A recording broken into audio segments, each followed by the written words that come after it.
अगर मैं आपसे कहूँ कि 2026 में आने वाली है एक ऐसी भर्ती जिसमें 30,000 से ज्यादा पोस्ट रहने वाली है।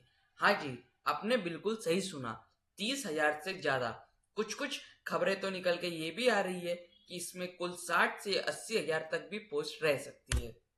और सबसे बड़ी बात, इसमें 8वीं पास से लेकर ग्रेजुएशन तक हर कोई अप्लाई कर सकता है। चाहे आपने 8वीं पास किया हो, 9वीं किया हो, 10वीं किया हो, 12th किया हो या ग्रेजुएशन इंजीनियरिंग कुछ भी किया हो, तो भी आप इसमें अप्लाई कर सकते हो। साथ ही साथ इसमें डिप्लोमा वाले कैंडिडेट या स्टूडेंट भी अप्लाई कर सकते हैं, जिसमें शामिल है जूनियर इंजीनियर, असिस्टेंट, टेक्नीशियन और बहुत सारी ग्रुप सी की पोस्ट।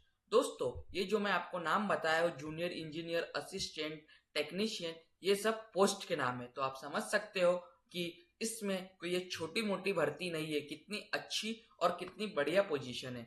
और सबसे बड़ी बात, जैसा कि मैंने आपको कहा कि इसमें 8वीं पास से लेकर ग्रेजुएशन तक हर कोई उम्मीदवार आवेदन कर सकता है। तो इससे बढ़िया और क्या चाहिए। जी हाँ, मैं 2026 की भर्ती लेकर आया हूँ, जो कि ऐसे मौके बार बार नहीं आते। लेकिन इस भर्ती में कुछ हिडन रूल है। अगर आपने उसे मिस कर दिया तो आपका फॉर्म सीधा रिजेक्ट भी हो सकता है।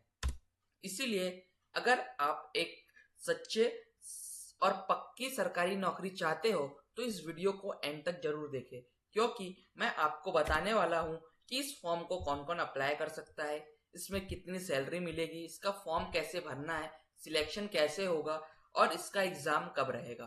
तो चलिए शुरू करते हैं।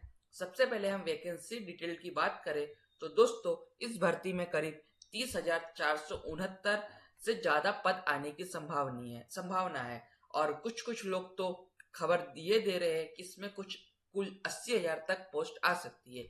ये भर्ती अलग अलग राज्य और केंद्र सरकारों के द्वारा होगी। इसमें जो काम रहेगा वो मेन काम रहेगा वाटर सप्लाई का, इरिगेशन प्रोजेक्ट का और वाटर मैनेजमेंट का। हाँ जी दोस्तों, ये विभाग के तरफ से वैकेंसी आई है और इसका मेन काम वाटर सप्लाई, इरिगेशन प्रोजेक्ट और वाटर मैनेजमेंट जैसे काम रहेंगे। अब क्वालिफिकेशन की बात करें तो इसमें क्वालिफिकेशन के लिए अगर आप असिस्टेंट या टेक्नीशियन बनना चाहते हो तब आपके पास 8वीं, 10वीं या 12वीं पास होना चाहिए। अगर आप जूनियर इंजीनियर बनना चाहते हो तब आपके पास आईटीआई डिप्लोमा ग्रेजुएशन होना चाहिए, जो कि मैकेनिकल या सिविल फील्ड से है। इसलिए जो ज्यादातर लोग अप्लाई करेंगे वो असिस्टेंट और टेक्नीशियन पोस्ट के लिए करेंगे, क्योंकि इसमें हर कोई बंदा एलिजिबल है। अब मैं एज लिमिट की बात करूं तो एज लिमिट 18 साल से लेकर 45 साल तक है ओपन वालों के लिए। अगर आप ST, SC, OBC से आते हो तो आपको 5 साल का और रिलैक्सेशन मिलेगा, जो कि सरकार द्वारा हर राज्य में दिया जाता है। मैं सैलरी की बात करूं तो जो सैलरी मिलेगी वो 15,000 से लेकर 1,70,000 तक सैलरी मिलेगी। मतलब अगर आप 15,000 से सैलरी शुरू करोगे तो एक साल के बाद आपकी सैलरी बढ़ के जब आपका ट्रेनिंग पीरियड खत्म होगा तो आपकी सैलरी वही सैलरी 30-35,000 मिलेगी। वही जो बड़े एक्सपीरियंस पोस्ट वाले अप्लाई करेंगे उनको जो सैलरी मिलेगी वो करीब 1.5 लाख के करीब, 1.25 लाख के करीब में मिलेगी। मतलब लो लेवल से लेकर हाई लेवल तक सबको बढ़िया सैलरी मिलेगी। मैं एप्लीकेशन फीस की बात करूं तो जनरल और ओबीसी के लिए 100 रुपए से लेकर 600 रुपए तक इसकी एप्लीकेशन फीस रह सकती है, क्योंकि ये राज्य सरकार द्वारा इस वैकेंसी को फिल किया जाएगा, तो इसीलिए उनके हिसाब से इसकी एप्लीकेशन फीस रहेगी। लेकिन इसकी जो फीस रहेगी इन दोनों के बीच में रहेगी, या तो 100 रुपए से लेकर 600 रुपए तक। वही अगर ST, SC या अगर आप कोई फीमेल हो तब आपको 20 रुपए से लेकर 500 रुपए तक इसके लिए देना पड़ेगा। तो आप समझ सकते हो कि आपके पास कितना बड़ा अपॉर्चुनिटी है। और साथ ही साथ मैं डॉक्यूमेंट की बात करूं, जो कि जैसे मैंने आपको बताया था कि इसमें हिडन रूल है, तो जो सबसे बड़ा हिडन रूल और पॉइंट है वो ये है कि ये 5 डॉक्यूमेंट अगर आप इसमें अप्लाई कर रहे हो तो आपके पास आपका अपडेटेड आधार कार्ड होना चाहिए, आपके पास आपकी मार्कशीट, डिग्री, ITI होनी चाहिए।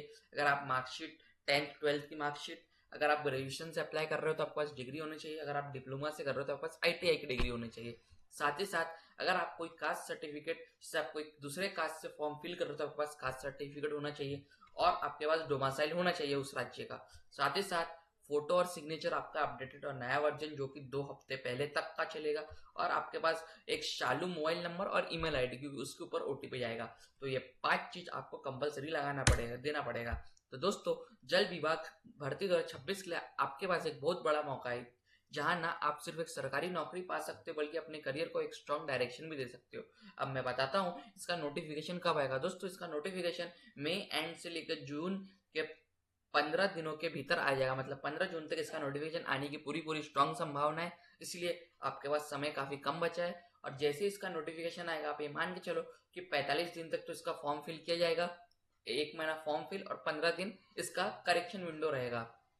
तो जो इसका एग्जाम होगा, इसका एग्जाम अगस्त के लास्ट वीक में होने की पूरी संभावना है। इसीलिए मैं आपको बोल रहा हूँ अगर आपके पास ये वीडियो पहुंचा है तो आपके पास अभी समय बहुत कम बचा है, क्योंकि 3 महीने बाद ही आपका एग्जाम होने वाला है। ऐसे मौके बार बार नहीं आते, इसलिए जो सही समय पर एक्शन लेता है वही उसका ही सिलेक्शन होता है। इसलिए अभी से आप तैयारी शुरू कर दो और इस अपॉर्चुनिटी को मिस मत करो। अगर आपको वीडियो हेल्पफुल लगी हो तो वीडियो को एक लाइक जरूर देना और ऐसे ही लेटेस्ट सरकारी जॉब अपडेट के लिए चैनल को सब्सक्राइब करके बेल आइकन जरूर दबा ले।